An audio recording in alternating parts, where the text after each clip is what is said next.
Hello दोस्तों, नमस्कार। क्या हाल है? मैं नीतीश शर्मा और आप देख रहे हो NSS न्यूज। चुनाव खत्म हो चुका है और जोड़ तोड़ अपने हिसाब से बसात बिछाने के लिए रणनीति शुरू हो गई है, क्योंकि रणनीति मैदान में नहीं बल्कि ड्राइंग रूम में बन रही है। ऐसे में छोटी पार्टियां मोदी की नींद हराम कर रही है। लोकसभा चुनाव खत्म हो चुका है और सारे सांसद दिल्ली पहुँच चुके हैं और मोल भाव भी शुरू हो चुका है। हर पार्टी अपने डिमांड से हिसाब कर रही है। हर पार्टी को मलाईदार पद चाहिए। क्या मोदी अब छोटी मोटी पार्टियों को संभाल पाएंगे? किसी को वित्त मंत्रालय चाहिए तो किसी को रेल मंत्रालय चाहिए। इसी को लेकर कहा जा रहा है कि क्या इस बार मोदी छोटे पार्टियों के तेवर झेल पाएगी? आप जानते होंगे कि नरेंद्र मोदी एनडीए की तरफ से संसदीय दल के नेता चुने जा चुके हैं। उसके बाद तीसरी बार सरकार बनने के लिए दावा पेश कर चुके हैं। बीजेपी सरकार ने बनाने की काव्यात में जुटी है, तो वहीं सहयोगी दल की लिस्ट भी सामने आने लगी है। सरकार गठन के लिए एन फैक्टर मतलब ये एन चंद्रबाबू नायडू, नीतीश कुमार अपनी अपनी शर्तों के साथ घूमने लगे हैं और अपने डिमांड से मोदी को परेशान कर रहे हैं। जो सूत्रों के हवाले से खबर आ रही है उसके मुताबिक चंद्रबाबू नायडू की पार्टी के मुताबिक लोकसभा स्पीकर के पद की मांग कर डाली है। इसके साथ ही साथ कई अहम मंत्रालयों पर दावा ठोक दिया गया है। इसके साथ साथ ही कई राज्यों के चलाने के लिए विशेष पैकेज भी मांगा गया। वहीं नीतीश कुमार 10 साल पहले विशेष राज्य का दर्जा दिए जाने की बात मोदी से उन्होंने कही, उनको याद दिला रहे हैं। इसके साथ साथ रेल मंत्रालय भी मांग रहे हैं। तो आप समझ सकते हैं कि कैसे कैसे डिमांड आ रही है। इसके साथ ही एक सांसद वाली पार्टी ने मांझी ने भी बड़े पद की मांग करी है। यही नहीं, जेडीयू बीजेपी को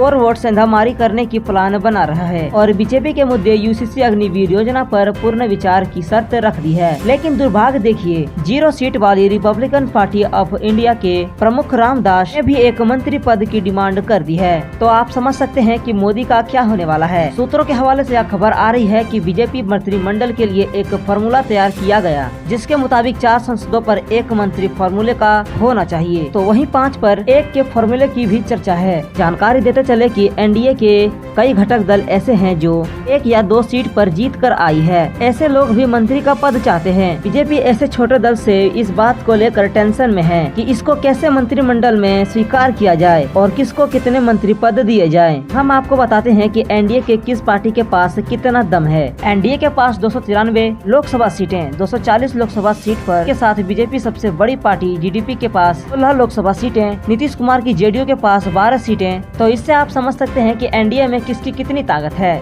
अब हम आपको बताते हैं कि एनडीए की 10 पार्टियां ऐसी भी है जिसके पास 1 या 2 संसद हैं। राष्ट्रीय लोक दल के 2 संसद हैं। जेडीएस और पवन कल्याण की अगुवाई वाली जनसेना पार्टी के भी 2 ही संसद हैं। अनुप्रिया पटेल, जीतन राम मांझी, अजित पवार, प्रेम सिंह, तमांग के असम गण परिषद और झारखंड स्टूडेंट की यूनियन और यूपीपीएल के 1 संसद हैं। अब इन लोगों को भी मंत्री पद चाहिए। तो आप समझ सकते हैं कि कैसे मोदी इनकी समस्याओं का हल करेंगे और कैसे सामंजस्य स्थापित करेंगे। अभी तो सरकार को आने दीजिए, देखिए क्या क्या होता है। मतलब कि हर किसी झिंगुर को अब मंत्री पद चाहिए। जिसको कुछ ढंग से बोलना नहीं आता वो अब मंत्री पद की ख्वाहिश कर रहे हैं। वो देखना है कि मोदी क्या करते हैं। तो ऐसे ही वीडियो देखने के लिए वीडियो को लाइक और चैनल को सब्सक्राइब करें। तब तक के लिए धन्यवाद।